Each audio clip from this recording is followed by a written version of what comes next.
Hey folks, today is Friday, November 3rd, 2023. As usual, my name is Jake Baldino, here to talk about the video game news that has been going on this week. There's a bunch of stuff to talk about, so we'll just jump right in, as I usually say. The first thing is regarding Grand Theft Auto 6. People are hungry for any little bit of news or rumor or what have you, and here's what we got this time. Essentially, it's a little bit of an information leak, possibly from a patent. Now, take this all with a grain of salt because really you never know with this type of stuff, but some eagle-eyed people on Reddit did spot a post from a gameplay designer at Rockstar Games and a patent being issued centered specifically around character animation. Now, take this all with a grain of salt. We don't know if this is actually going to be implemented in the game. The people on Reddit actually couldn't even verify if it's something that's already been implemented in a previous game. Patents are issued all the time for companies, sometimes for stuff that they don't even end up acting upon. It's really just to kind of control what they create, what they iterate, what they work on. But this patent from April is called System and Method for Virtual Character Locomotion, designed specifically for games to, quote, Tobelobin30, the guy who unearthed this on Reddit, who explains it here. Apparently, it's a clever system. They've built a library of small building blocks for character movements. These blocks can be combined in various ways to create a wide range of animations. I'll link the whole thing in the description down below, but essentially what this is an expansion on the concept of building blocks of different animations being used to chain together and kind of transition into completely different animations. Again, not super exciting, could be kind of granular, could also not be even implemented. But you guys always ask about any info about Grand Theft Auto 6, and there's always stuff floating around, so here's what we had. In some more interesting news, believe it or not, if you're a sicko like me who's online and like a video game news junkie,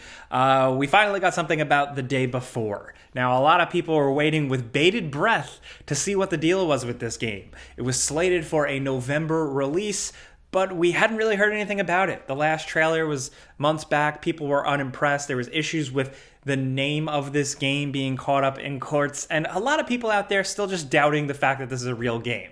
Some people say it's a scam. Some people are saying it's an asset flip. Some people are just saying it's too ambitious. It's too good to be true, but it has been delayed. Again, now finally, the developers have come out of the woodwork, and the delay isn't big, thankfully. We thought this was coming in November. Now this is coming December 7th of this year. But believe it or not, and I think this is a good thing, it is going to be an early access release, which I think is a little bit more transparent. Along with that, we got a new trailer that's a bit of a gameplay overview that highlights the world, the combat, the playing with others, playing against other people, building out your own little base. You can get your own ranch and customize that, some weapon customization stuff, and yeah. Some people out there are comparing it to other trailers and saying that it's like ripping off like a Grand Theft Auto 5 trailer, stuff like that. Some people are still extremely suspicious, but now I'm looking at this point and thinking, it's a game, and it's just not as cool as that initial reveal years ago. It no longer looks like New York City. Now it's kind of like this new made-up city that has elements of New York City. Combat still, I don't know, really. Regardless, when this does drop, if this does actually come into early access December 7th, we're going to put our money down for it, jump in, play it, make a video, let you guys know what the deal is. But that's the update on the day before. We thought we weren't going to hear anything, and sure enough, it still exists, and it's coming out, sort of. And I say this, and I think more people should, think this sometimes. Obviously, people are very skeptical of this. They're a little worried about it, but if it turns out to be good, then that's good, right? But who knows? I personally just think it's a lot of different things, like open world, survival, action, multiplayer, MMO type of, a lot being taken on by a small studio, so I'm curious to see if they can pull it off. Regardless, let's move on. The day before, more like maybe they made the trailer the day before.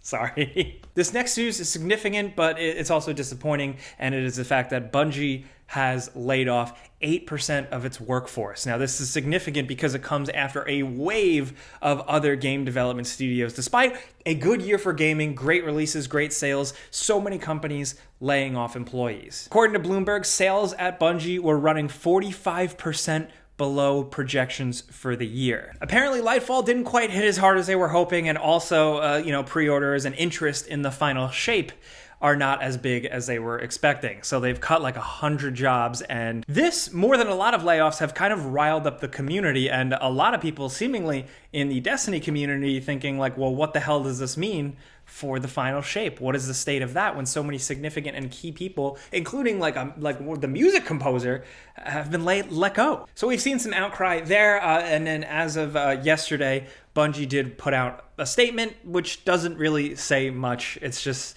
hey, we had to make the hard choice to let go of some staff, and we're going to focus on making the final shape awesome. Just like a corporate statement. Like, they acknowledged the layoffs because people were talking about it. It was in headlines, but didn't really say anything more than that. I don't have too much insight on the Destiny side of things, though, so I do want to direct to the podcast I do with my Friends Per Second podcast. Skill Up, who is a Destiny person, is doing an interview with other top Destiny creators to kind of figure out what this means. Much smarter people than me, so I will link that. That will be dropping over the weekend. Jumping over here, before we keep going, let's talk about today's sponsor, NordVPN. If you're online, you've probably seen headlines about major companies or just individual people being affected by data breaches of all kinds. Malware, DDoS attacks, you name it. Chances are you're probably like me, you're super online, and because of that, you need to be protected. There's so many reasons, and people are coming up with new tricks all the time to get at your data. So you want to be protected with NordVPN. NordVPN is the #1 thing we install on all our machines here at gameranx, specifically for, like I said, online security. With NordVPN, all of your data stays safe behind a wall of next generation encryption. And we specifically love that NordVPN protects your data. They have a no logs policy, so they're not harvesting, collecting, selling your data. Now, I just recently fried my work laptop, so when I got a new one of the first things I installed was NordVPN. So I think that says a lot. Everything with NordVPN is super easy to set up and use. You don't have to be a computer genius, so you should consider checking it out. So right now, get an exclusive deal and 4 additional months free by using our link. Go to nordvpn.com/gameranx. It's risk-free with Nord's 30-day money-back guarantee. Once again, that's nordvpn.com/gameranx, or click the link in a description down below. And big thanks to NordVPN for sponsoring these videos. Now, as a palate cleanser, some goofy comic book news. Brian Intihar from Insomniac, the lead behind Spider-Man 2, has confirmed that Spider-Man and their Wolverine game exist in the same universe. Now, for some people, like, yeah, okay, cool, whatever, but I think that's significant, and I'd like to see more of this. I like Spider-Man 2, I like Insomniac games, and there's a lot of potential to kind of build, as interest seemingly kind of wanes in the MCU, the video game world can really take that and run with it. And it seems like some parts of the divisions of Marvel games and who they distribute their games out to are kind of interested in that, and with Brian Intihar confirming this, that's pretty cool. I wonder when we're actually going to see anything from the Wolverine game. Who knows? But that was a little interesting update that I wanted to highlight here. Next up, some things linked in the description down below. The first is for one of my favorite things to talk about ever. Actually, excuse me.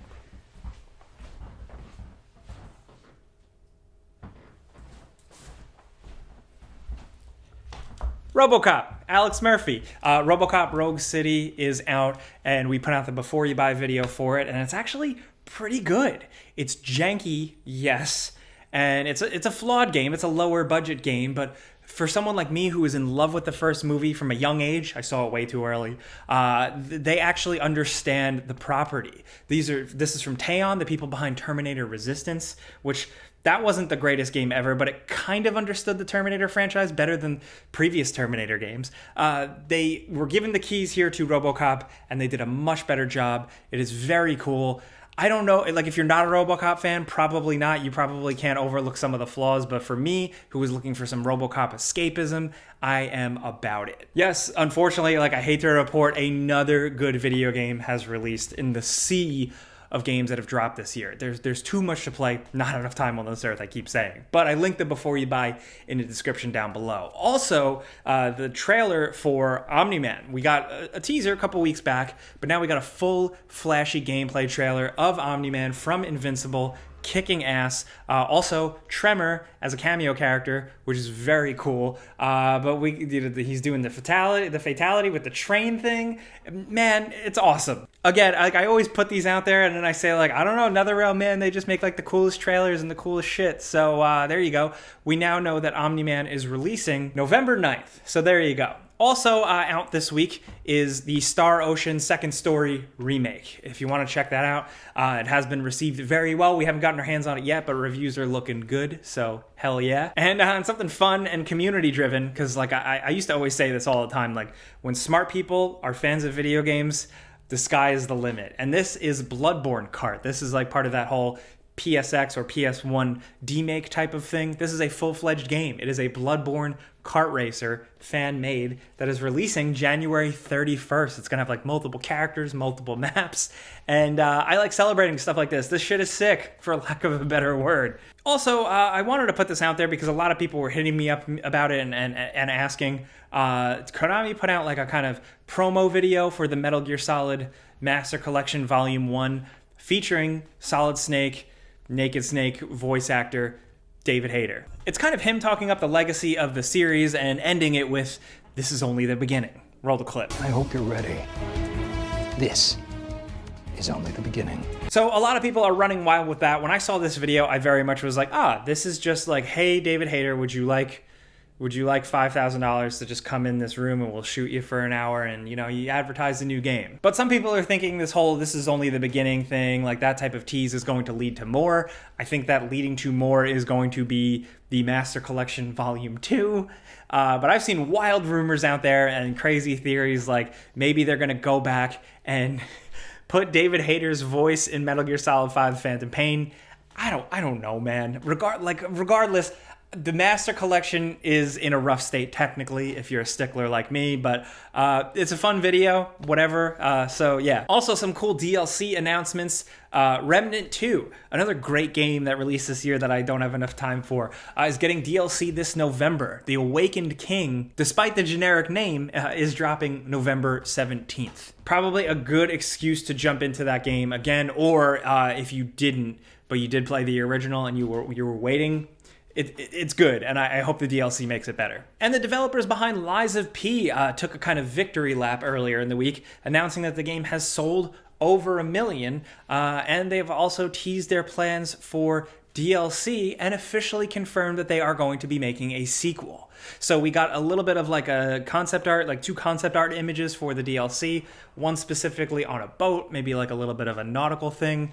You can infer a lot from that. But I think it's good news either way. I think specifically with the fact that they are working on a sequel means they can go crazier with the lore and other fairy tale type stories, but also maybe stray a little further from the Soulsborne formula and try and do their own thing a little bit. Regardless, I'm just really happy because I like Lies of P, but I want to know what you guys think about that and where they could possibly go with it all. But that's it for the news this week. We got to get back to work. So let me know what you think in the comments about everything, really, from the Grand Theft Auto 6 stuff to general PlayStation or Xbox news to all the releases I mentioned and, the layoffs and unfortunate things like that. Where do you think Bungie goes from here? I didn't even get to really dive into it, but there's even more details in the Bloomberg report about Marathon and how that is also being delayed because apparently they did some tests around it and players were not interested. So what do you think about all that news coming out? What do you think about Omni Man? Are you going to jump into that immediately in Mortal Kombat 1? And also, like, as a fun question, with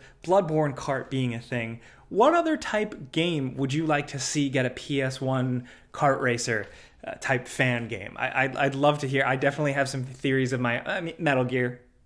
That's my answer. I'm so predictable. But let me know your picks down in the comments. Let's talk about anything in the comments. Things get a little crazy, like I always say. We'll be down there. But if you want to yell at me directly, find me on Twitter, Instagram, Threads, YouTube, at Jake Baldino. But again, thank you guys for coming around. Clicking the like button legitimately helps us. Thank you. We're here every Friday to get you guys caught up. We never miss a Friday. But that's it. Have a great weekend. Be safe. I'm Jake Baldino. Pizza's on me.